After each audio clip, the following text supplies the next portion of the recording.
Hello and welcome back to the channel.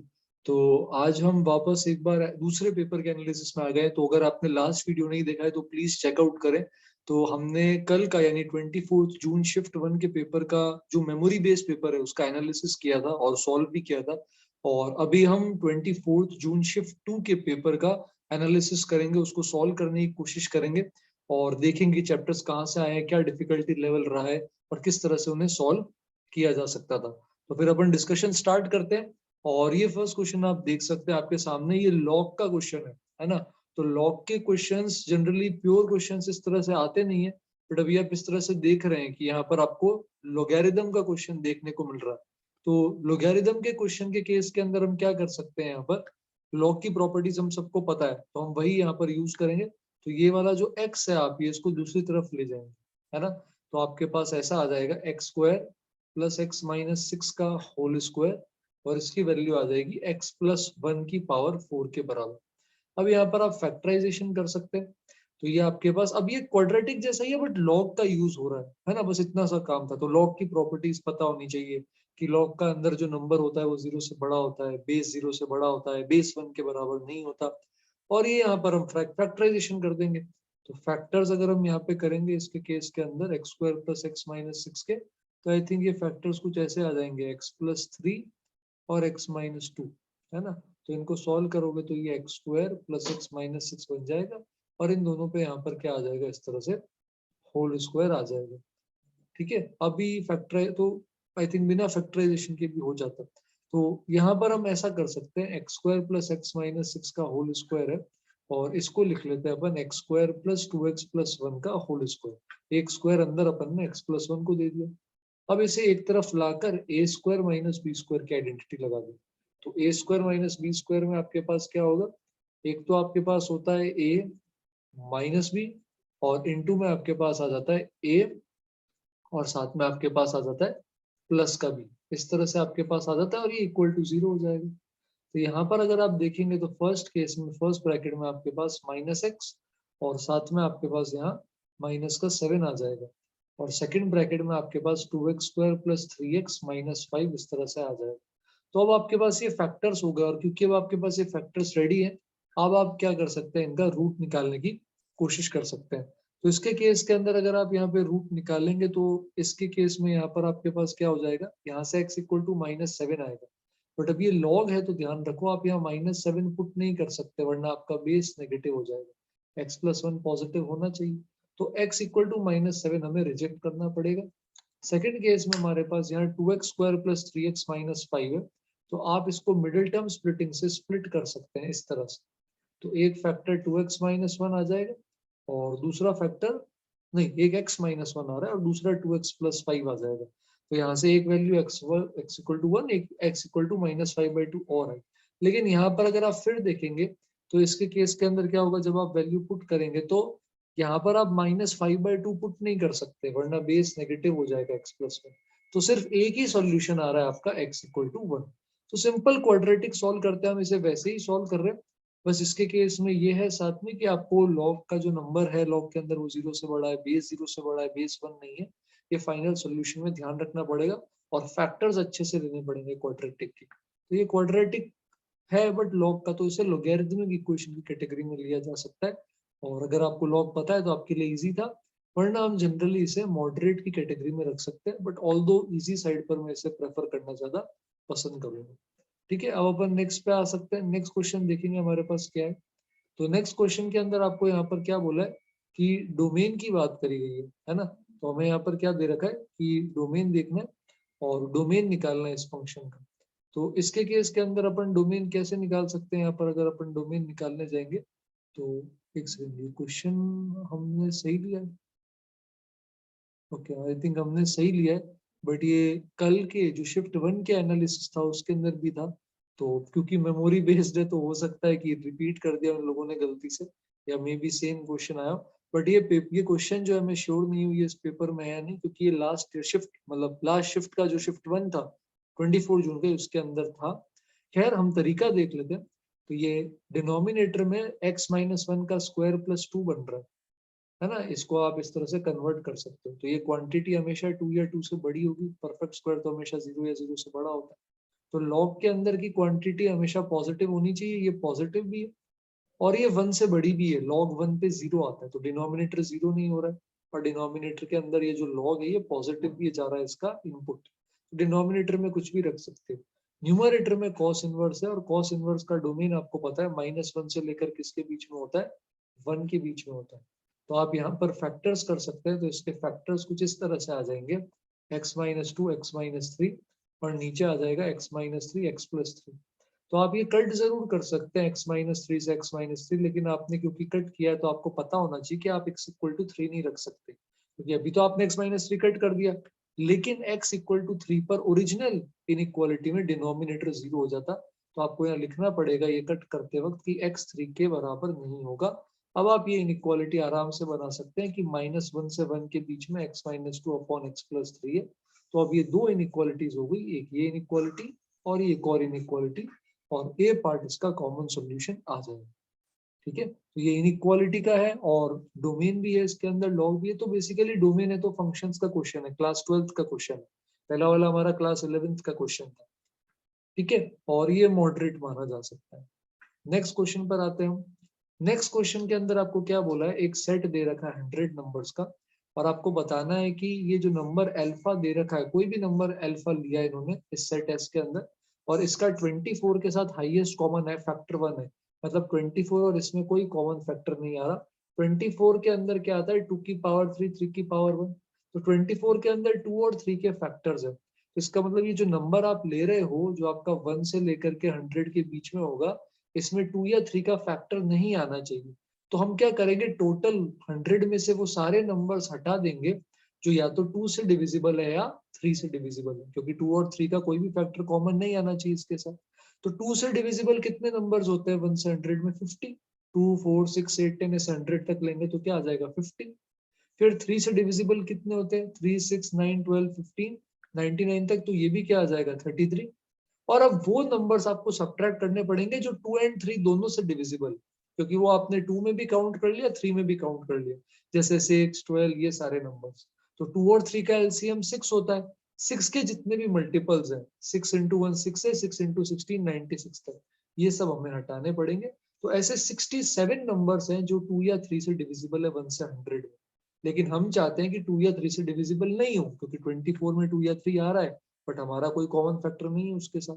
तो 100 में से 67 सब्ट्रैक्ट कर देंगे तो हमारा आंसर क्या आ जाएगा, 3।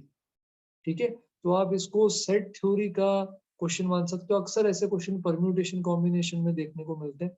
तो ये सेट थ्योरी पीएनसी का मिक्सचर है, बट है ये easy side he, but moderate इसलिए क्योंकि अगर आपको ये एक्सप्रेशन समझ में नहीं आया एचसीएफ का मतलब 1 क्या है, तो आप इसको अप्रोच नहीं कर पाते। तो इस थर्ड क्वेश्चन को भी मॉडरेट मानेंगे, और ये क्वेश्चन भी फर्स्ट क्वेश्चन की तरह किससे है, क्लास 11 से। तो आप 11th की थ्योरी और कॉन्सेप्ट्स देख चुके हैं और अब 12th में आए, तो आप इसको इजीली अटेम्प्ट करने की कोशिश कर सकते हैं। नेक्स्ट क्वेश्चन फिर से ट्रिग्नोमेट्रिक इक्वेशन का है। फिर से क्यों बोल रहा हूँ बेटा मैं आपको, फिर से मैं इसलिए बोल रहा हूँ क्योंकि जो कल का पेपर था आपका, उस कल के पेपर के अंदर भी हमें ट्रिग्नोमेट्रिक इक्वेशन का एक क्वेश्चन देखने को मिला था। और जनरली ट्रिग्नोमेट्रिक इक्वेशन का अलग से क्वेश्चन नहीं आता है, किसी ना किसी दूसरे चैप्टर के साथ मर्ज होकर आता है। बट अभी हम देख सकते हैं कि ये क्वेश्चन भी ट्रिग्नोमेट्री का ही है। तो ट्रिग्नोमेट्री में इस बार थोड़ा सा अच्छा वेटेज रखा जा रहा है, सेपरेटली ट्रिग्नोमेट्री के क्वेश्चंस भी मिल रहे हैं, और ये भी वापस क्या है, अपना 11th क्लास का टॉपिक। तो यहाँ पर आपको आइडेंटिटी पता होनी चाहिए, cos a plus B into cos a minus B किसके बराबर होता है। अगर आपको आइडेंटिटी नहीं पता कि cos a plus B cos a minus B क्या होता है, तो गड़बड़ हो जाएगी। तो cos a plus B cos a minus B हो जाता है cos square a minus sine square b, और ये किसके बराबर दे रखा है हमें, 1/4 cos स्क्वायर 2x, है ना। साइन स्क्वायर 60 डिग्री आपको पता है ये किसके बराबर होता है, साइन स्क्वायर 60 3/4 होता है। अब हम इस पूरे इक्वेशन को cos 2x में बदल देते हैं। तो cos स्क्वायर x को आप क्या लिख सकते हो, cos 2 थीटा वाली आइडेंटिटी से 1 plus cos 2 theta by 2 minus में 3/4 है, और ये बराबर है किसके, cos 2x के होल स्क्वायर अपॉन 4 के। तो सॉल्व करने के लिए थोड़ी देर cos 2x को हम क्या मानेंगे, t मानेंगे। तो ये इक्वेशन आ गई अपनी प्यारी सी quadratic, 1 plus t by 2 minus 3/4 बराबर टी स्क्वायर बाय 4 बन जाएगा ऐसा। इसमें कोई दिक्कत है, अपन को ये कर सकते हैं अपन, है ना। तो अब एलसीएम लेकर सॉल्व करेंगे तो 2 + 2t - 3 = t²। एक तरफ अगर आप लेकर जाएंगे तो ये परफेक्ट स्क्वायर बन जाएगा t - 1 का। तो cos 2x की वैल्यू किसके बराबर आनी चाहिए? 1। और cos θ1 कब होता है? 0 पे, 2 पाई पे। हमें किस इंटरवल में चाहिए? देखो -3 पाई से 3 पाई। तो अगर आपका x ओपन -3 पाई से 3 पाई के बीच में है तो आपका 2x किसके बीच में होगा? -6 पाई से लेकर के 6 पाई। हमें तो वैसे भी नंबर ऑफ सॉल्यूशंस चाहिए, हमें कौन सी एग्जैक्ट वैल्यू चाहिए? तो -6 पाई से 6 पाई में 2x क्या क्या वैल्यू ले सकता है? 0, 2 पाई, 4 पाई। 6 पाई नहीं लेंगे बेटा, 6 पाई पे ऊपर देखो ओपन है। इसी तरह आप -2 पाई, -4 पाई, ये सारी की सारी जो वैल्यूज आ रही है ये आपके पास 2x की आई है। अगर x की पूछे तो अपॉन 2 कर देंगे। तो ये 5 वैल्यूज ये यहाँ पर ले सकता है, तो आंसर 1 हो जाएगा। तो ये 11th का ये ट्रिग्नोमेट्री का भी है, बट अक्सर बच्चे ट्रिग्नोमेट्रिक इक्वेशन में कभी कभी फंस जाते हैं, तो इसे आप मॉडरेट टू डिफिकल्ट रेट कर सकते हैं। एक्चुअल में ये डिफिकल्ट नहीं है, बट मेंस लेवल के हिसाब से अगर आपको ये चीज नहीं चमकी है तो आपको दिक्कत हो सकती है इस इक्वेशन को सॉल्व करने में। ठीक है, तो हम आगे बढ़ते हैं और अब हम आ जाते हैं क्वेश्चन नंबर 5 पे। तो 5th क्वेश्चन पर आते हैं। अभी तक बेटा 3 क्वेश्चन 11th के मिल चुके हैं हमें ना। तो 5th क्वेश्चन ये आपका क्लासिक एप्लीकेशन ऑफ डेरिवेटिव्स का सवाल है। तो इतना बड़ा ऑर्डर है x की पावर 7, एक एक रूट तो निकालने बैठेंगे नहीं हम इसे। तो हम इसे सॉल्व करने के लिए क्या कर सकते हैं? -∞ अगर रखोगे, x की पावर 7 है तो वैल्यू -∞ आएगी। इसी में आप +∞ रखोगे तो वैल्यू +∞ आएगी। अब आप डेरिवेटिव लेकर देखेंगे इंक्रीज डिक्रीज कहाँ करेगा। तो f डैश x यहाँ से क्या आ जाएगा? 7x की पावर 6 - 7, 7 कॉमन ले लेंगे तो x की पावर 6 - 1 बनेगा। इसको ऐसे लिख सकते हो, x³ का स्क्वायर -1 का स्क्वायर। तो एक फैक्टर आ जाएगा a माइनस बी, एक आ जाएगा a प्लस बी। आगे और ब्रेक करके इसे x³ - 1 को a - b a² plus ab plus b², a³ - b³ की आइडेंटिटी लगा देंगे और x³ + 1 में a³ प्लस b³ की आइडेंटिटी लगा देंगे। अब अगर आप ध्यान से देखेंगे तो ये जो दो क्वाड्रेटिक आ रही है इनका d नेगेटिव है, तो इनका कोई रूट मिलेगा नहीं। तो दो ही रूट मिल रहे हैं, एक -1 और एक 1। तो इधर यहाँ पर होगा इंक्रीजिंग, फिर डिक्रीजिंग, फिर वापस यहाँ पर इंक्रीजिंग। तो -1 पर वैल्यू निकालें। -1 अगर आप इसमें पुट करेंगे तो वैल्यू आएगी -1 + 7 + 1। तो पॉजिटिव का 7 वैल्यू आ रही है इसके अंदर। फिर आप इसके अंदर अगर +1 पुट करेंगे तो 1 - 7 + 1 माइनस का 5 आ जाएगी। अब आप आराम से इस ग्राफ को पहले इंक्रीज कराएं -∞ से, फिर डिक्रीज कराएं -5 पे, और फिर इंक्रीज कराएं इन्फिनिटी पे। तो आपको यहाँ से क्या दिखेगा? ये एक्स एक्सिस को कितनी जगह कट कर रहा है? 3 पॉइंट्स पे। तो हमें कितने रूट्स मिल जाएंगे? 3 रियल रूट्स जो डिस्टिंक्ट हो। बात चमकी। तो ये वैसे तो बेटा इजी होता है, बट अब क्योंकि इसके केस में आपको हो सकता है फैक्टर बनाने में दिक्कत आई हो, तो अभी के लिए अपन इसको क्या बोल देते हैं? मॉडरेट। बट ये एप्लीकेशन ऑफ डेरिवेटिव का बिल्कुल बेसिक क्वेश्चन है, तो अभी के लिए हम इसको क्या बोल रहे हैं? मॉडरेट। क्लियर है? तो ये आपका फिर से 12th क्लास का आ गया। और अगर आपने एओडी थोड़ा भी ढंग से करा है, इस तरह के प्रैक्टिस प्रॉब्लम बहुत सारे आपको मिल गए होंगे प्रीवियस ईयर में भी, या जो मटेरियल या बुक आप फॉलो कर रहे हो उसमें भी आपको मिल जाते हैं, है ना। तो ये इस क्वेश्चन के अंदर कुछ ऐसा नया नहीं है ना। ऐसा ही एनटीए के जो टेस्ट थे ऑनलाइन और कई सारी वेबसाइट्स पे चैप्टर वाइज भी क्वेश्चंस अवेलेबल थे एनटीए के, उसमें भी इस तरह के क्वेश्चंस थे। तो ये होना चाहिए था आपसे क्वेश्चन नंबर 5। ठीक है, आगे बढ़ते हैं, क्वेश्चन नंबर 6 पे आते हैं। 6 देखो फिर से आ गया हमारे पास, कौन सा? 11th class. तो ये सीक्वेंस सीरीज का क्वेश्चन है और ये एएमजीएम इनइक्वालिटी का क्वेश्चन है। कल पूरे पेपर के अंदर शिफ्ट 1 में मैं यही ढूंढ रहा था, कोई एएमजीएम है क्या, कहीं एएमजीएम है क्या। यहाँ आकर दिख रहा है शिफ्ट 2 के अंदर एएमजीएम। तो यहाँ पर नंबर्स पॉजिटिव होते हैं तो arithmetic mean is greater than equal to geometric mean. तो आपको x³ × y² की वैल्यू 2⁵15 दे रखी है और इसकी मिनिमम वैल्यू चाहिए। तो अब आप इसको स्प्लिट कर दो। कैसे स्प्लिट करोगे? x + x + x + y + y, और 5 नंबर्स है तो अपॉन 5, ये अरिथमेटिक मीन होंगे। ज्योमेट्रिक मीन क्या हो जाएगा? x × x × x × y × y, 5 number multiply किए तो पावर 1/5। तो ये 3x + 2y > आ जाएगा 5 × 2 की पावर ये 15 है, ये क्वेश्चन में गिवन है, इसकी वैल्यू 1/5। तो 5 × 2³ ये बन जाएगा 40, जो मिनिमम वैल्यू हो जाएगी। आई थिंक ये अभी तक का अपना इजीएस्ट सवाल है, बट ऑफ कोर्स आपको ये कॉन्सेप्ट और थ्योरी पता होनी चाहिए, एएमजीएम इनइक्वालिटी क्या होता है और किस टाइप के क्वेश्चंस में लगता है। बट अभी तक के पेपर में जो मेमोरी बेस्ड है उसमें 6th में से ये 4th क्वेश्चन है जो हमें कौन सा मिल गया? क्लास 11th का। नेक्स्ट क्वेश्चन पर आते हैं, 7th क्वेश्चन देखेंगे। फिर से 11th क्लास बेटा कोऑर्डिनेट ज्योमेट्री सर्कल्स का क्वेश्चन आ गया। आपको याद है, अगर आप लोगों ने कल आपने शिफ्ट का एनालिसिस देखा था, तो सर्कल का जो क्वेश्चन हमने देखा था वो फैमिली ऑफ सर्कल्स का था, जहां वो पैराबोला को टच कर रहा था। तो जो टेंजेंट था हमारा, उसी को किसी लाइन पे टच कर रहा था, और हमने कहा था फैमिली ऑफ लाइंस लग रही उस तरह की कि अगर एक लाइन एल को सर्कल x0, y0 पॉइंट पे टच करता है, तो हम वो सारे के, क्योंकि इनफाइनाइट सर्कल्स बनेंगे ना बेटा इस तरह से, तो हम उन सारे सर्कल्स को इस फैमिली ऑफ सर्कल से रिप्रेजेंट कर सकते हैं। और ये भी अपन ने थोड़े दिन पहले फैमिली ऑफ सर्कल्स का जो रिवीजन वीडियो आया था उसमें भी देखा था, है ना। तो ये यहाँ पर देखो एक्स एक्सिस को 1,0 पे टच कर रहा है, तो सेंटर 1,0 है, तो x माइनस 1 का स्क्वायर प्लस y माइनस 0 का स्क्वायर प्लस लैम्डा टाइम्स, और x एक्सिस की इक्वेशन पता है क्या होती है, y बराबर 0। तो ये सिंपल सी इक्वेशन आ रही है सर्कल की, है ना, एकदम सिंपल सी। ओपन करेंगे तो X square Y square minus 2x plus lambda Y plus 1 बराबर 0।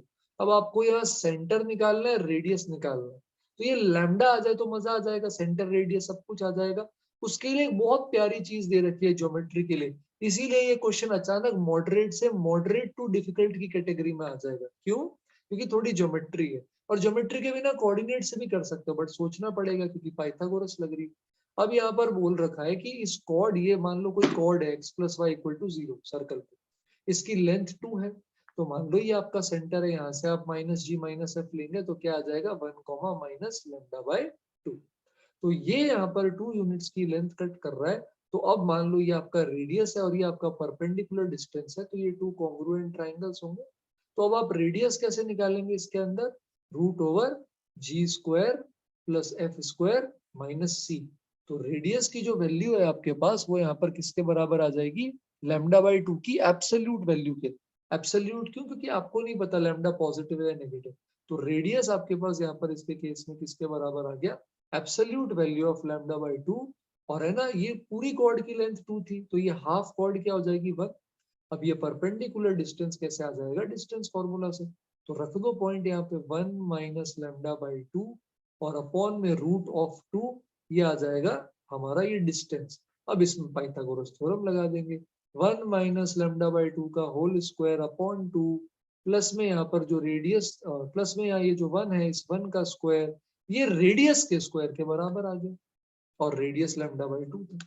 इस क्वाड्रेटिक इक्वेशन को सॉल्व करने की कोशिश करेंगे, वहां से हमारे पास ये लैम्डा आ जाएगा, लैम्डा आ जाएगा तो हमारे पास सब कुछ आ जाएगा। कैलकुलेशन एक बार चेक करें, तो सर्कल की इक्वेशन के लिए हमने क्या कर दिया, फैमिली ऑफ लाइंस यूज किया और फैमिली ऑफ सर्कल्स यूज किया, सॉरी, और लैम्डा को निकालने के लिए हमने क्या किया, पाइथागोरस थ्योरम लगा रहे हैं कि कॉर्ड की कंप्लीट लेंथ हमारे पास अगर 2 है, अगर कॉर्ड की कंप्लीट लेंथ हमारे पास 2 के बराबर आ रही है, तो अगर हम यहाँ पर देखेंगे तो लैम्डा के टर्म्स में हमने रेडियस और ये डिस्टेंस हमने सेंटर का कॉर्ड से निकाल लिया, और फिर हमने पाइथागोरस लगा दी। ये दोनों कॉन्ग्रुएंट ट्राइंगल्स है, किसी भी एक में लगा देना। तो ये आपका अच्छा क्वेश्चन है ना, ये जेन्युइनली 7th वाला क्वेश्चन अभी तक अच्छा क्वेश्चन है, ठीक है। तो शिफ्ट 1 की कंपैरिजन में शिफ्ट 2 का पेपर थोड़ा सा ज्यादा नॉर्मल है। 8th वाले की बहुत प्रैक्टिस करते हैं, बहुत बोलते हैं limit as a sum, limit as a sum, पूरे डेफिनेट इंटीग्रेशन के अंदर यही गाते हैं हम, जब डेफिनेट की प्रॉपर्टी सीख जाते हैं तब कि अरे लिमिट एज अ सम जरूर ध्यान रखना। और इसीलिए रिवीजन किया था अभी, आई थिंक 2 या 3 दिन पहले मैंने एक वीडियो डाला था लिमिट एज अ सम का। एग्जैक्ट क्वेश्चन ये नहीं था, बट आइडिया ये है कि ये बेटा ये सारे टॉपिक्स बहुत पॉपुलर है, और जब आप इनकी प्रिपरेशन करते हैं तो थोड़ा बहुत अंदाजा लग जाता है आपको प्रीवियस ईयर्स की प्रैक्टिस से, पिछले 3-4 साल में या 5 साल में, कि ये टॉपिक्स बार बार रीअकर करते हैं, और उनमें से एक लिमिट एज अ सम था, ठीक है। तो ये इंपॉर्टेंट टॉपिक है। तो यहाँ पर आप देखेंगे तो ये समेशन की फॉर्म में कन्वर्ट करके जनरल टर्म लिखेंगे, ऊपर एन स्क्वायर है, नीचे N square plus R square आएगा, और इधर एन प्लस आर आएगा। अब तो आसान हो गया, ऊपर नीचे एन क्यूब से डिवाइड कर दो तो इधर एक एन क्यूब आ जाएगा, नीचे वाले एन क्यूब के 2 टुकड़े कर दो, इधर एन स्क्वायर और इधर एन, तो ऊपर 1/n बचेगा, इस 1/n को आराम से बाहर ले लेंगे, और अंदर आपके पास इधर एन स्क्वायर से डिवाइड करेंगे तो 1 plus R square by N square बचेगा, और मल्टीप्लीकेशन में 1 प्लस आर बाय एन। और लिमिट कहां से कहां जा रही है आर की, 1 से लेकर एन तक। अब लिमिट एज अ सम में ये 1/n dx बन जाएगा, समेशन इंटीग्रेशन बन जाएगा, आर बाय एन जहां जहां भी आपको दिखता है आप उसको किस में कन्वर्ट कर देते हैं, एक्स के अंदर, और लिमिट में r की जगह यहाँ 1/n करोगे तो 1/n 0 हो जाएगा और n/n 1 हो जाएगा। एकदम सिंपल इंटीग्रेशन है जिसमें हम पार्शियल फ्रैक्शंस का यूज करते हैं। आपको सिर्फ क्या करना है, इसको पार्ट्स के अंदर ब्रेक करना है। एक बार ब्रेक कर दिया उसके बाद तो इस क्वेश्चन के अंदर कुछ भी बचेगा ही नहीं। तो अब आपको ये इंटीग्रेशन के लिए क्या करना है, पार्ट्स के अंदर दो अलग अलग पार्ट्स में ब्रेक करने की कोशिश करनी है। एक बार पार्ट्स में ब्रेक कर देंगे फिर बड़ा ही आसानी से हमारा आंसर आ जाएगा। तो ये जो आपके पास है 1/1 plus x square into 1 plus x, इसको आप ऐसे लिख सकते हैं a/1 प्लस एक्स, और ये दूसरा क्वाड्रेटिक है तो bx plus c/1 plus x square. अब एलसीएम लेकर बोथ साइड कोफिशिएंट कंपेयर करेंगे तो दोनों पार्शियल फ्रैक्शंस आ जाएंगे, फिर दोनों का इंटीग्रेशन कर लेंगे। तो ये लेंदी जरूर है limit as a sum, but ये डिफिकल्ट नहीं होता है। तो ये भी कौन सी कैटेगरी है, मॉडरेट कैटेगरी है, और ये क्लास 12th का डेफिनेट इंटीग्रेशन है। और ये इंटीग्रेशन में हम यहाँ पार्शियल फ्रैक्शन का कॉन्सेप्ट यूज कर रहे हैं, जो हम किसके अंदर देखते हैं, इंडेफिनिट के अंदर। तो क्वेश्चन बड़ा सिंपल है, इसके आगे आपको ट्राई करके देखना है कि आपका भी ऑप्शन 1 आता है या नहीं। तो क्वेश्चन मुश्किल नहीं है, क्वेश्चन सिंपल है, बस प्रैक्टिस जो है वो हमें सफिशिएंट प्रैक्टिस, अगर हमने सफिशिएंट प्रैक्टिस करी है तो इसमें कोई दिक्कत नहीं आएगी। बात समझ में आ रही है अमित, पक्का? चलो, तो आई होप अब आप इसे आगे कर पाएंगे। बट अगेन ये मॉडरेट है 12th का, और लिमिट एज अ सम बहुत इंपॉर्टेंट टॉपिक है बेटा है। तो हम 9th पे आते हैं, फिर से क्वेश्चन नंबर 9 देखेंगे। क्वेश्चन नंबर 9 बड़ा इंटरेस्टिंग है, मतलब एकदम सिंपल है किसका, ये प्रोबेबिलिटी चैप्टर क्लास 12।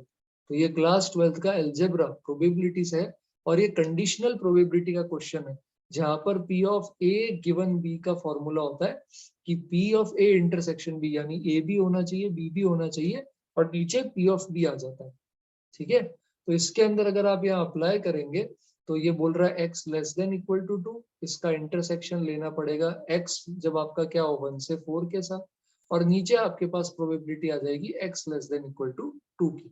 तो आप x less than equal to 2 का 1 से 4 के साथ इंटरसेक्शन लेंगे। अब क्योंकि x हो सिर्फ क्या सकता है 0 1 2 3 4, इसको हम रैंडम वेरिएबल भी बोलते हैं, तो 2 या 2 से छोटा होना चाहिए, बट 1 से तो बड़ा ही होगा। तो एक ही नंबर बचा ना ऊपर 2, तो ऊपर प्रोबेबिलिटी आएगी 2 की, नीचे 2 या 2 से छोटा हो सकता है, तो नीचे हम 0 भी ले सकते हैं, 1 भी ले सकते हैं, 2 भी ले सकते हैं हम।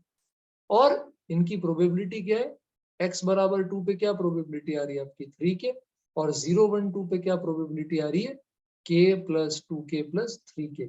तो यहाँ 3k बाय 6k 1/2 आ जाएगा। इधर k निकालने की जरूरत पड़ी नहीं, बट कभी k निकालना हो तो सारी प्रोबेबिलिटीज का सम क्या होता है 1। तो इनका सम 15k किसके बराबर कर देंगे 1, तो k भी आ जाएगा। इसका मतलब ये 0 आने की प्रोबेबिलिटी, ये 1 आने की, ये 2 आने की, ये 3 आने की, ये 4 आने की, सब आने की अलग अलग प्रोबेबिलिटीज है, और उसमें आपको कंडीशनल प्रोबेबिलिटी से ये निकालना था। तो ये अगर कॉन्सेप्ट पता है कंडीशनल का तो ये आप इजीली बड़े आसानी से कर सकते थे। तो ये क्लास 12th का क्वेश्चन है, बट इजी कैटेगरी में जाएगा। ये सिंपल सिंपल टॉपिक्स होते हैं बेटा, बाइनोमियल डिस्ट्रीब्यूशन जैसे शिफ्ट 1 में देखा था, है ना, या ये यहाँ पर प्रोबेबिलिटी वाला हो गया, वो भी रैंडम वेरिएबल में।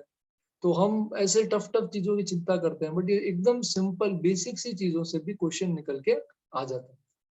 और इसमें रिमाइंडर निकालना है, तो हमारा जो शिफ्ट 1 में रिमाइंडर वाला क्वेश्चन था वो बड़ा इजी था, लेकिन यहाँ थोड़ी मेहनत करनी पड़ेगी बेटा, है ना। तो ये बाइनोमियल के साथ साथ रिमाइंडर के लिए तो बाइनोमियल लगता है, यहाँ बाइनोमियल के साथ साथ क्या लग रहा है अपने पास, सीक्वेंस सीरीज, क्योंकि ये जीपी है ना। 3 की पावर 0 से लेकर 3000, 3 की पावर 2021 2022 टर्म्स की ये क्या आ रही है आपके पास, जीपी आ रही है।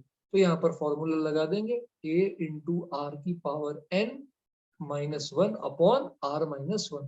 तो ये कुछ इस फॉर्म में बन जाएगा, और हमें इसकी डिविजिबिलिटी 50 से देखनी है। अब हम 3 की कोई एग्जैक्ट पावर 50 तक तो नहीं ले सकते, उसके पास नहीं होता, बट हम ये ले सकते हैं हाँ 10 के पास, क्योंकि 10 इंटू 5 50 है, तो हम उस फॉर्म में ला सकते हैं। तो हम इसको ऐसे लिख लेते हैं, 3 स्क्वायर 9 होता है ना, इसको 9 की पावर 1011 -1/2। तो ये जो 9 अपने पास है, इस 9 को ऐसे लिख देंगे 10 -1 की पावर 1011 -1/2। तो 10 की पावर 200 होता है, वो 50 से डिविजिबल होता है।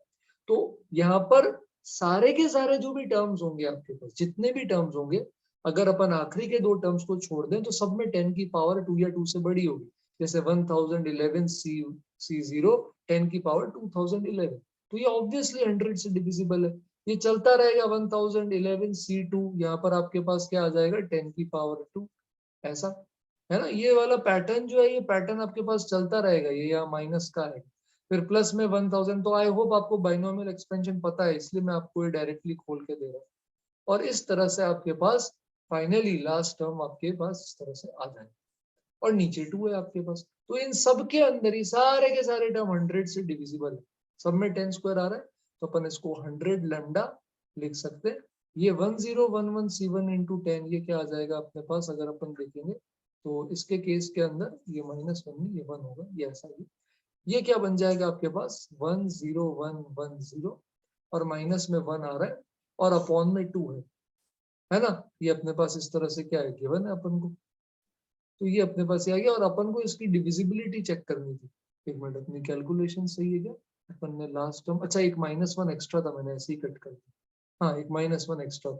अब अपन 2 से डिवाइड कर देंगे तो 50 लैम्डा आ जाएगा, है ना। और यहाँ पर 2 सब्ट्रैक्ट करोगे इसमें से तो 10 और 108 है, तो ये आ जाएगा 5054। अब 50 के साथ डिविजिबिलिटी चाहिए, तो ये वाला पार्ट तो डिविजिबल हो जाएगा। इसको 50 से अगर आप डिवाइड करोगे 5054 को, तो इसके केस के अंदर आपके पास रिमाइंडर आएगा, और रिमाइंडर की वैल्यू 4 हो जाएगी। तो बाइनोमियल भी लग रहा है, जीपी भी लग रहा है, बाइनोमियल बहुत क्लेवरली लगाना पड़ रहा है, लास्ट के 2 टर्म रखने पड़ रहे हैं, तो काफी चीजें सोचनी है। तो वैसे क्वेश्चन ज्यादा मुश्किल नहीं है, बट सोचने का एलिमेंट इन्वॉल्व है। तो अभी हम मॉडरेट टू डिफिकल्ट बोल सकते हैं, या थोड़ा सा बेनिफिट ऑफ डाउट दे तो डिफिकल्ट भी बोला जा सकता है, बट ये अटेम्प्टेबल है और किया भी जा सकता है। और ये अगेन 11th क्लास का क्वेश्चन है बेटा। चलो, तो अब हम नेक्स्ट वाले पर आ जाते हैं, और नेक्स्ट हमारा कौन सा है, क्वेश्चन नंबर 11। अब ये 11 है, हाँ 11 आपका पीएनसी का क्वेश्चन है। तो आपसे पूछा है 7 डिजिट नंबर्स कितने हैं इसके अंदर, ऑल डिजिट्स यूज करनी है, तो 7 डिजिट्स है सारी यूज करनी है, तो रिपीटेशन नहीं होगा। और ये 11 से मल्टीपल, 11 के मल्टीपल होने चाहिए। तो 7 डिजिट नंबर में आपके पास टोटल 7 प्लेसेस होती है, 4 प्लेसेस आपके पास ऑड है, और 3 प्लेसेस इवन है। इवन अगर आपको 11 का डिविजिबिलिटी रूल नहीं पता, तो आप इसको अटेम्प्ट नहीं कर सकते।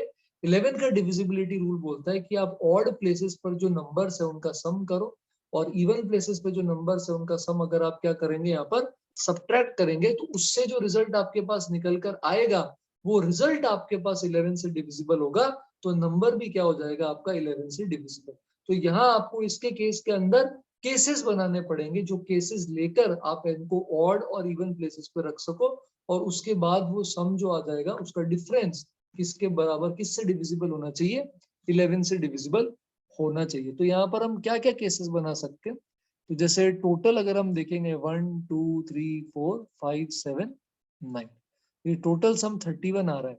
तो हम 31 के ऐसे टुकड़े कर सकते हैं, जैसे 10 और 21, क्योंकि 10 और 21 का ये जो डिफरेंस आता है आपके पास 21 और 10, ये 11 होता है, और ये 11 जो है ये 11 से डिविजिबल है। तो हम इसे तोड़ने की कोशिश करते हैं 10 में और 21 में। तो क्या केस बन सकते हैं, जैसे 1 2 3 4 10 में ले लिया, 5 6 7 21 में ले लिया। और हम क्या ले सकते हैं 10 और 21 का, एक हम ले सकते हैं कि मान लो हम 2 3 5 ले लें, यार 2 3 5 के अंदर हमारे पास क्या आ जाएगा, 10 आ जाएगा 2 3 5 लेने पर। और हमारे पास क्या आ जाएगा, यहाँ पे बचे हुए जितने भी है 1 4 6 7, 1 4 6 7 ही था, एक मिनट 2 3 5 हमने सही लिया है क्या, 1 2 3 5 ये हो गया 10, और ये 18। अच्छा, इसका सम टोटल अपने पास 31 नहीं था क्या? अच्छा, मैंने 9 यहाँ पे मिस कर दिया। ओके ओके ओके, तो टोटल आपके पास 1 2 3 4 5 7 9 था, मैंने यहाँ गलती से 6 ले लिया, सॉरी। यहाँ पर हम 9 ले लेंगे। तो पहले केस में 1 2 3 4 5 7 9 है, दूसरे में 2 3 5 1 4 9 7 है। और क्या केस हो सकता है 10 बनाने के, अगर हम देखें तो 1 4 5 हो सकता है, और बचे हुए जो होंगे 2 3 7 9, इनका सम 21 हो जाएगा। और क्या केस हो सकता है इसके अंदर बताओ, 2 3 5 1 4 5 1 2 3 4, है ना, ये वाले केस ले लिए। और कोई केस है 10 बनाने का, एक और है 1 2 7, ये 4 केसेस हमारे पास यहाँ पे बन सकते। तो अब हम इनको अरेंज कर देंगे, जैसे ये जो 3 नंबर्स वाले ग्रुप बन रहे हैं अपने पास, तो ये 3 नंबर्स वाले हमें पता है कि ये इवन प्लेस पर ही जाएंगे, तो इनके लिए 3 फैक्टोरियल आएगा। ये 4 नंबर्स वाले ग्रुप हमें पता है ऑड प्लेस पर ही जाएंगे, तो इनके लिए 4 फैक्टोरियल, और टोटल 4 केसेस है। तो 3 फैक्टोरियल 4 फैक्टोरियल इंटू 4। तो आपको यहाँ पर पहले 11 का डिविजिबिलिटी रूल पता होना चाहिए, डिविजिबिलिटी रूल के बाद केसेस बनाना आना चाहिए, उसके बाद अरेंजमेंट आना चाहिए। तो ये मॉडरेट टू डिफिकल्ट है, बट 11 का डिविजिबिलिटी रूल अगर आपको पता है तो आप इसको मॉडरेट की कैटेगरी में रेट कर सकते हो। 11th क्लास का क्वेश्चन, पीएनसी का क्वेश्चन, और ये काफी इंपॉर्टेंट है, बट इस तरह के क्वेश्चंस काफी कॉमन है, स्पेशली 11 से डिविजिबिलिटी वाले। आई होप ये आपको क्लियर हुआ हो। ठीक है, 12th पर आते हैं। क्वेश्चन नंबर 12 के अंदर क्या है, ये देखो फिर से प्रोबेबिलिटी। तो इस बार इस शिफ्ट के अंदर पीएनसी प्रोबेबिलिटी काफी देखने को मिल रहा है। कल वाले पेपर के एनालिसिस में पीएनसी प्रोबेबिलिटी इतना ज्यादा देखने को नहीं मिला था। तो ऐसा नहीं है कि कोई पर्टिकुलर चैप्टर नहीं आएगा तो फिर वो आएगा ही नहीं, उसको भूल जाएंगे। अगर हो सकता है किसी एक शिफ्ट में वो नहीं आ रहा है तो आगे आने वाली शिफ्ट्स में हो सकता है आएगा। तो ये आपका प्रोबेबिलिटी का 10 क्वेश्चन है एग्जाम में, और हमें यहाँ पर क्या करना है, एग्जैक्टली 8 करेक्ट होने चाहिए। और probability of correctly answering each of first 4 questions is 3/4। तो दो सेक्शंस है, सेक्शन 1 के अंदर आपके पास 4 क्वेश्चंस है, सेक्शन 2 में आपके पास 6 क्वेश्चंस है। ठीक है, सेक्शन 1 में कोई भी क्वेश्चन करेक्ट होने की प्रोबेबिलिटी 3/4 है, और सेक्शन 2 में 1/4 है। तो probability of getting exactly 8 question, तो इसमें सही होने की 3/4, गलत होने की क्या हो जाएगी 1/4, क्योंकि दोनों प्रोबेबिलिटी का सम 1 होगा। सेकंड सेक्शन में सही होने की 1/4 है, तो गलत होने की क्या हो जाएगी आपके पास 3/4। अब आपको कितने सही करने 10 में से, एग्जैक्टली 8 क्वेश्चंस।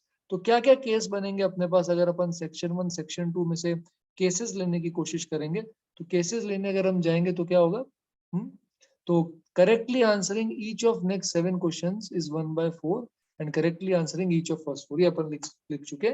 और एग्जैक्टली 8 करेक्ट होने चाहिए। तो 8 करेक्ट, तो मतलब 2 गलत है।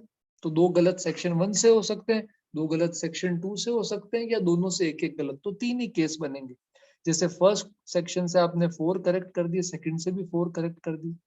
सेकंड वाले पार्ट में फर्स्ट वाले सेक्शन से 3 करेक्ट किए, सेकंड वाले से आपने क्या कर दिए 5 करेक्ट, और लास्ट में सेकंड सेक्शन से आपने 2 करेक्ट किए, और जो लास्ट वाला सेक्शन है उससे आपने क्या कर दिए 6 करेक्ट कर दिए। ये वाली बात समझ में आ रही है क्या? इसमें कोई भी डाउट या कोई भी क्वेरी आपको जो आपको क्लियर नहीं हो, अब इसके लिए प्रोबेबिलिटी निकाल सकते हो। जैसे मैं आपको एक पार्ट निकाल के बताता हूँ। तो इसमें 4 सही है, 0 गलत है। तो 4 सही के लिए अब ये बाइनोमियल प्रोबेबिलिटी डिस्ट्रीब्यूशन का सवाल है बेटा, है ना। तो 6C4, नहीं 4 ही, 4 ही सवाल है ना। तो 4C4, 4 में से 4 सही, और सही होने की प्रोबेबिलिटी 3/4 है, तो 3/4 की पावर 4, गलत होने की 1/4, तो 1/4 की पावर 0, इनटू सेक्शन 2 भी साथ में ही है, तो दोनों के केस मल्टीप्लाई होंगे। यहाँ पर आपको क्या करना है, 4 सही, तो 6C4 है ना। सही होने की प्रोबेबिलिटी 1/4 है, तो 1/4 की पावर 4, और गलत 2 हो रहे हैं तो 3/4 की पावर 2। ये पूरा का पूरा मल्टीप्लीकेशन फर्स्ट वाले केस का आंसर है। ऐसे ही सेकंड थर्ड भी लिख के ऐड करेंगे और चीजें कॉमन लेंगे। थोड़ा लेंदी जरूर है, तो मॉडरेट जरूर रख सकते हो, बट ऐसे इजी है यार, इसको इतना डिफिकल्ट नहीं बोल सकते। बाइनोमियल प्रोबेबिलिटी डिस्ट्रीब्यूशन आना चाहिए आपको। सेकंड क्या हो जाएगा, 3 सही करने हैं फर्स्ट में, तो 4C3, 3 की पावर 4, 3/4 की पावर क्या आ जाएगा 3, और गलत एक करना है तो 1/4, और इनटू में यहाँ पर क्या आ जाएगा 6 में से 5 सही, तो 6C5, 3/4 की या सही होने की 1/4 है, तो 1/4 की पावर 5, 3/4 की पावर 1। इसी तरह अब मैं चाहूंगा कि आप केस 3 का खुद से लिखें, ऐड करें और देखें आता है क्या। तो बाइनोमियल प्रोबेबिलिटी डिस्ट्रीब्यूशन भी काफी ज्यादा इंपॉर्टेंट है। अभी तक हालांकि मेरे को प्रोबेबिलिटी में बेस और टोटल प्रोबेबिलिटी के नहीं दिखे, तो मैं उम्मीद कर रहा हूँ कि आगे आने वाली शिफ्ट में बेस थ्योरम का क्वेश्चन भी आ सकता है, तो थोड़ा केयरफुल रहें। तो ये प्रोबेबिलिटी का सवाल था, क्लास 12th और मॉडरेट। 13 पे आ जाते हैं बेटा। 13 एकदम आसान 11th क्लास का सवाल है, और very easy, coordinate geometry, conics. अब हाइपरबोला की लेंथ ऑफ लेटस रेक्टम किसके बराबर होगी, हाइपरबोला एलिप्स। ये पहले तो हाइपरबोला ढंग से लिखते हैं, तो x² / a² - y² / 1 को 1² लिख सकते हो, और एलिप्स में 12 से डिवाइड कर दोगे तो इस तरह से आ जाएगा। ये आपका a² है एलिप्स में, ये b² है, और a बड़ा है तो हॉरिजॉन्टल एलिप्स ही।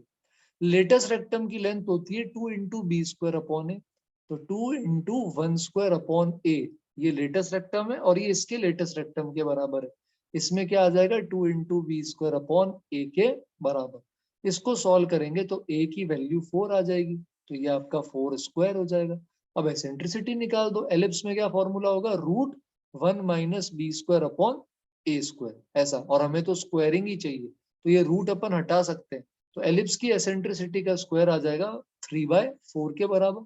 और हाइपरबोला में क्या होता है, 1 plus B square by A square, तो ये इसका स्क्वायर जो है ये 5/4 आ जाएगा। दोनों का सम करेंगे 5/4 3/4 तो 2 आ जाएगा। और फिर अपन उसको किससे मल्टीप्लाई कर रहे हैं, 12 से मल्टीप्लाई कर रहे हैं, एक है ना। तो अपन 12 से मल्टीप्लाई, 1 मिनट, कैलकुलेशन अपन ने सही करी है क्या? ए अपना क्या आ गया था, क्योंकि आंसर मैच नहीं हो रहा, कुछ गड़बड़ तो नहीं कर दी। 2 × बी स्क्वायर अपॉन, अच्छा ओके, यहाँ पर ए आ गया।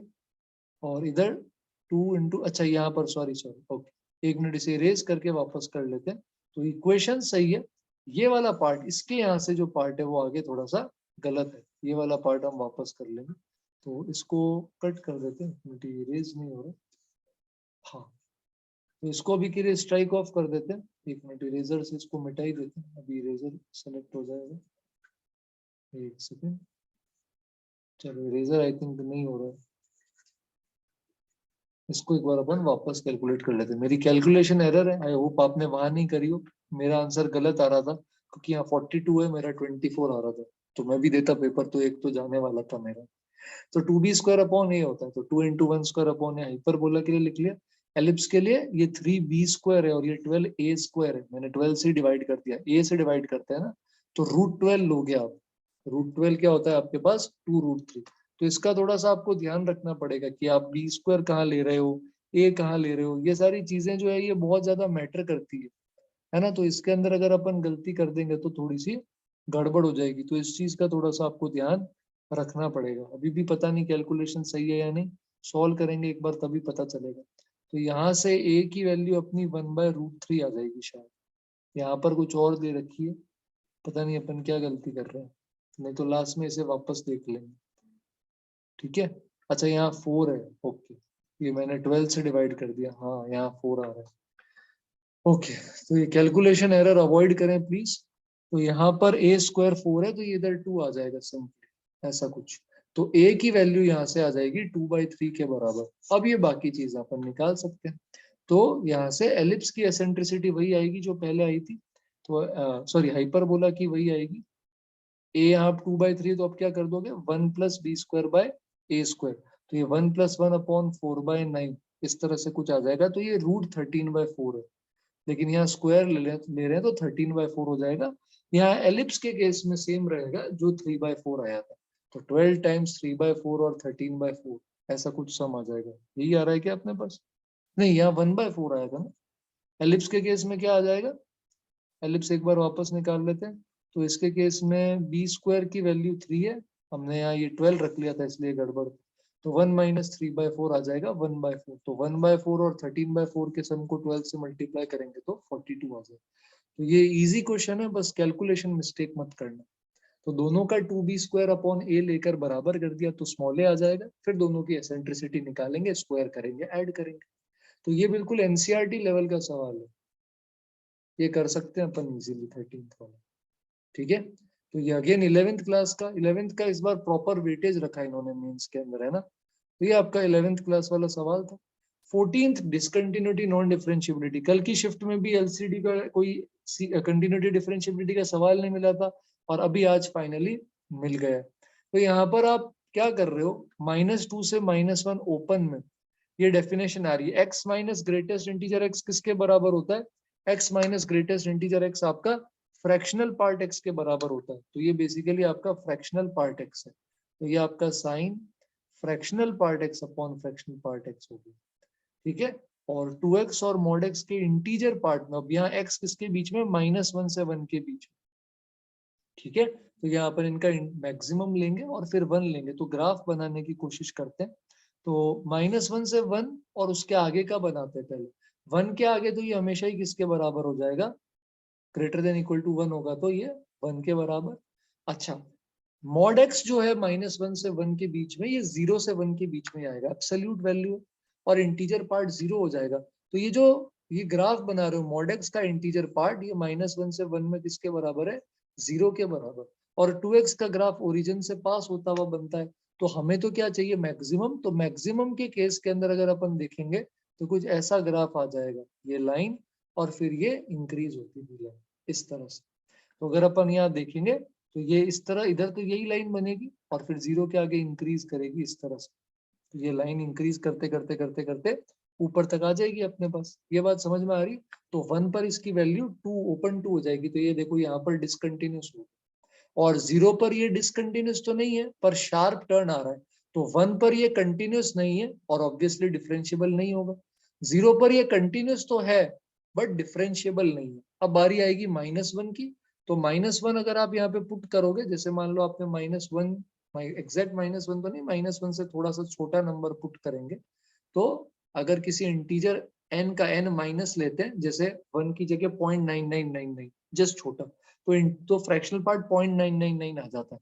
तो अगर आप x की जगह यहाँ पर ये -1 तक जा रहा है ना, -1 माइनस पुट करोगे ऊपर और नीचे, तो ये sin1/1 आ जाएगा, है ना। इसकी वैल्यू 0 नहीं होती, ये भी कुछ और होती, तो यहाँ भी कंटिन्यूस नहीं है। तो ये -1 पर भी कंटिन्यूस नहीं है। तो कंटिन्यूटी के आपको 2 पॉइंट्स मिल जाएंगे जहाँ डिसकंटिन्यूस है, और डिफरेंशिएबिलिटी के आपको टोटल कितने पॉइंट्स मिल जाएंगे? 3 पॉइंट्स मिल जाएंगे।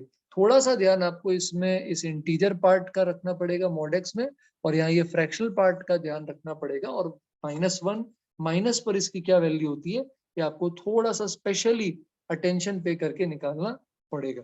तो 14th क्वेश्चन थोड़ा सा इजी ही है, बट अगर आपको चीजें क्लियर नहीं है तो आप मॉडरेट साइड मान सकते हो, बट ये इजी टू मॉडरेट है।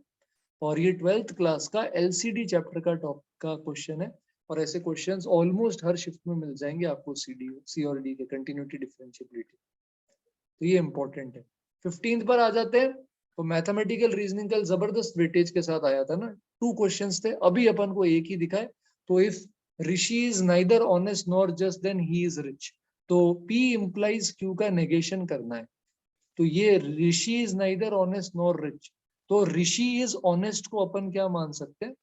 पहले अपन इसको बाद में तोड़ेंगे, पहले P इंप्लाइज Q देखते हैं। Rishi is neither honest nor just, ये P है, ही इज रिच ये Q है। तो ये बन जाएगा P इंप्लाइज Q होता है नेगेशन P और Q। अब डी मॉर्गन लॉ लगा दोगे तो P एंड नेगेशन Q आ जाएगा। तो ये P स्टेटमेंट जो आ रहा है अपने पास, ये चेंज नहीं होगा। P is neither honest nor just, ये सेम रहने वाला है। बीच का ये बीच में एंड आ जाएगा, तो बीच में एंड है, और इसका नेगेशन, ही इज रिच का negation, he is not rich, simple. तो ये थर्ड हो गया। तो ये इजी है बेटा, P इंप्लाइज Q पता होना चाहिए कैसे लिखते हैं, उसका ये फॉर्मूला, और फिर नेगेशन के लिए डी मॉर्गन्स लॉ। तो ये 11th class mathematical reasoning easy. Okay, अब हम आते हैं 16th पे, और फाइनली एक और वेक्टर 3D का क्वेश्चन हमें दिख चुका है। वेक्टर 3D के अंदर ये यहाँ पर एक्चुअली 3D का सवाल है। Shortest distance between lines is 2√3। तो मैं पूरा सॉल्व नहीं कर रहा। तो ये लाइंस आपको साफ दिख रहा है बेटा, ये पैरेलल तो नहीं है, एक 3 है, एक 4 है, एक 2 है, एक 1 है, पैरेलल नहीं है, तो स्क्यू होंगी या फिर इंटरसेक्टिंग होगी। बट इंटरसेक्टिंग होगी तो ये डिस्टेंस नहीं आएगा, इंटरसेक्टिंग में डिस्टेंस शॉर्टेज 0 हो जाएगा। तो स्क्यू लाइंस है। स्क्यू लाइंस का क्या फॉर्मूला था, याद करो, a1 minus a2। a1 minus a2 लेकर क्या करते थे अपन, क्या करते थे, a1 माइनस a2 लेकर अपन b1 क्रॉस b2 कैलकुलेट करते थे, जहां b1 क्रॉस b2 क्या होते थे आपके पास, डायरेक्शन रेशियोज होते थे। तो वही चीज अपन यहाँ करेंगे, a1 minus a2 dot b1 cross b2, इसकी अपन क्या ले लेते थे, एब्सोल्यूट वैल्यू, और नीचे b1 क्रॉस b2 की एब्सोल्यूट वैल्यू से डिवाइड कर देते थे। a1 a2 पॉइंट्स होते थे, जैसे इस लाइन पर पॉइंट है आपके पास, क्या इसकी साइज फॉन्ट वाइज विजिबल है क्या आपको? तो ये ठीक है। तो ये ऊपर पॉइंट है, इस पे 1 to 1, और इसका डायरेक्शन रेशियो जो आपका b1 वेक्टर है, ये 3i 2j लैम्डा के इस टाइप से, और a2 है 2i, है ना, कॉमा लैम्डा कॉमा 4, और b2 है 4i j 3 के। तो अपन यहाँ पर इस ये a dot b cross c को अपन बॉक्स प्रोडक्ट बोलते हैं, तो इसको डिटर्मिनेंट के फॉर्म में लिख सकते हैं। तो a1 माइनस a2 करेंगे अगर अपन, तो क्या आ जाएगा, -1 2 माइनस लैम्डा -3, और यहाँ पर अपने b2 और b1 और b2 वेक्टर्स 3 2, और यहाँ पर क्या आ रहा है अपने पास लैम्डा, और साथ में क्या आ रहा है 4 1 3, और नीचे आपको इसको डिवाइड करना पड़ेगा b1 क्रॉस b2। वो आई होप आप इन दोनों का क्रॉस 3i 2j लैम्डा के 4i j 3k का क्रॉस करके उसका मॉड ले सकते, उसको 2√3 के बराबर कर देंगे। तो आपके पास लैम्डा की क्या वैल्यूज आ जाएंगी, जो भी आपको चाहिए। डेटा इन्होंने बोल रखा है डिफरेंट हो सकता है ना, तो यहाँ पर लैम्डा की जो अलग अलग वैल्यूज हैं वो अलग अलग वैल्यूज आ जाएंगी आपके पास। बनेगी आपके पास, सॉल्व करोगे तो आई थिंक एक डिग्री 4 की बाई क्वाड्रेटिक बनेगी, और उसके अंदर sum of possible values of lambda पूछा है, तो लैम्डा की पॉसिबल वैल्यूज यानी रूट्स का सम माइनस बी बाई ए होता है, वो कर सकते हैं। तो ये फॉर्मूला लगाना इंपॉर्टेंट था, लेंदी जरूर है बट ये इजी है बेटा, इसको मॉडरेट में नहीं लिखना चाहता मैं, बट अगर आपने स्क्यू लाइंस नहीं पढ़ी, आपको नहीं पता क्या होता है, तो फिर आपके लिए मॉडरेट क्या इजी क्या सब कुछ हो जाएगा, तो ये इजी टू मॉडरेट है। तो इसके लिए मेमोरी बेस में बेटा हमारे पास सिर्फ 17 क्वेश्चन ही अवेलेबल है। तो लास्ट क्वेश्चन आपका एरिया अंडर द कर्व का है, ये हर शिफ्ट के अंदर ऑलमोस्ट ऐसा एक क्वेश्चन हमें मिल जाता है, यहाँ भी मिल गया। तो आपके पास एक पैराबोला है y square equal to 4x, एक लाइन है x plus Y equal to 4 जो इस तरह से कट करके जा रही है आपके पास, है ना। तो ये वाले जो दोनों लाइंस है और ये जो पैराबोला ये कट हो रहे हैं, और अब आपको इनके बीच का क्या निकालना है, एरिया अंडर द कर्व निकालना है। तो इसके बीच के अंदर एरिया अंडर द कर्व निकालने के लिए अपन क्या कर सकते हैं, क्योंकि ये अलग अलग पॉइंट्स ऐसे आ रहे हैं, तो आप x की जगह y के अलोंग इंटरसेक्शन कर लेंगे, सॉरी इंटीग्रेशन लेंगे। तो इसलिए ये क्वेश्चन थोड़ा सा ओके लेवल का, मॉडरेट टू डिफिकल्ट टाइप का बन जाता है। आप डिफिकल्ट रेट कर सकते हैं, क्योंकि अभी एक चीज बताऊंगा, आप अगर इसको सॉल्व करेंगे तो सॉल्व करने पर आपके पास, क्योंकि हमें इंटरसेक्शन पॉइंट चाहिए, ऐसा बनेगा जिसके रूट्स इररेशनल है। तो आपके पास एक तो तरीका ये है भाई, कि आपके पास अगर आप ऐसे y एक्सिस के अलोंग मुंह तिरछा करके देखेंगे तो लाइन ऊपर आएगी, तो आप x को 4 माइनस वाई लिख सकते हैं। इसमें से आप x बराबर वाई स्क्वायर बाय 4 हटाएंगे, और आप y1 से y2 इंटीग्रेट कर देंगे। ये दोनों पॉइंट्स हैं जो आपको इस इक्वेशन से मिलेंगे इररेशनल, तो गंदी कैलकुलेशन है। आसान बनाने का थोड़ा सा तरीका यूज कर सकते हो, जैसे पहले तो इंटीग्रेशन कर लो, तो integration 4y minus Y square minus Y cube by 12 आ जाएगा। और अब आप डेफिनेट है तो लिमिट्स लगाएंगे, तो 4 टाइम्स y1 माइनस y2 आ जाएगा। इसी तरह माइनस में यहाँ पर y1 square minus y2 square जिसके फैक्टर कर सकते हैं, और माइनस में आप यहाँ पे y1 cube minus y2 cube by 12 ये भी फैक्टर कर सकते हैं। तो आपको y1 minus y2, y1 plus y2, y1 square plus y2 square इन सब की जरूरत पड़ेगी। इसके लिए क्या करोगे, क्वाड्रेटिक का यूज कर लो। पूरा y1 y2 अलग से क्यों निकालना है, ये क्वाड्रेटिक आ गई ना आपके पास इस तरह से, तो ये क्वाड्रेटिक आ चुकी है आपके पास। अब y1 प्लस y2 क्या हो जाएगा आपके पास, 4 के बराबर। एक मिनट, मैंने मल्टीप्लीकेशन में गड़बड़ की थी, यहाँ 16 आएगा, है ना। आप यहाँ y, ये 4 माइनस वाई, तो इसके केस के अंदर y स्क्वायर है और 4 टाइम्स x रखेंगे, x 4 माइनस वाई, तो ये थोड़ा सा चेंज कर देना, 4 इंटू 4 माइनस वाई होगा। तो ये y स्क्वायर माइनस में आ जाएगा आपके पास प्लस में 4y माइनस 16, ये थोड़ा ध्यान रखना। तो दोनों रूट्स का सम -4 आ जाएगा, इनका प्रोडक्ट -16। अब बेटा ये क्वाड्रेटिक का क्वेश्चन बन गया। आपको alpha plus beta alpha beta पता है, अब आपको alpha minus beta alpha square minus beta square alpha cube minus beta cube चाहिए, तो ये कैलकुलेशन तो तब भी लगेगी, ठीक है। तो ये देखने में कितना सही आ रहा है सर, कर लेंगे ना इंटीग्रेशन, क्या यही y एक्सिस के अलोंग जहाँ कट कर रहा है, बट पॉइंट्स ऐसे डायरेक्ट रखो तो थोड़ी दिक्कत है। तो इसलिए y1 y2 में रिलेशन जो बनाया क्वाड्रेटिक में, उसमें रिलेशन बिटवीन द रूट्स का यूज करना पड़ेगा। तो ये भी क्लास 12 का एरिया अंडर द कर्व का क्वेश्चन है। तो कैलकुलस आ रहा है, कैलकुलस क्लियर होना चाहिए। तो यही अगर हम क्वेश्चंस देखें, तो ये हमारा 17 था, थोड़ा सा डिफिकल्ट। 16 जो था वो भी हमने इजी टू मॉडरेट रखा था, स्क्यू लाइंस का फॉर्मूला डायरेक्ट लगता है। 15th वाला जो था हमारा मैथमेटिकल रीजनिंग का सुपर इजी क्वेश्चन, नेगेशन करना था। 14th वाला, है ना, तो इसको आप यहाँ पर इजी टू मॉडरेट मॉडरेट मान सकते हैं अगर ग्राफ में दिक्कत आती है तो। लेकिन पॉइंट्स कितने, डिसकंटिन्यूटी के, नॉन डिफरेंशिएबिलिटी के, ऐसे बहुत क्वेश्चंस आते हैं, और आपको प्रिपेयर्ड रहना चाहिए इसके लिए, ठीक है। तो ये 14th वाले के अंदर आपको क्लियर होना चाहिए था।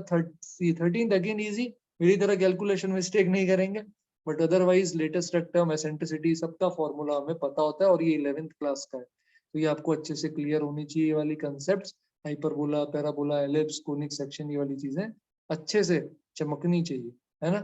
तो ये यहाँ पर आई थिंक फ्रीज हो गया, मैं एक बार फर्स्ट पेज पे आ जाता हूँ। ओके, तो फर्स्ट पेज पे लॉग का क्वेश्चन था क्लास 11th, मॉडरेट क्वेश्चन है।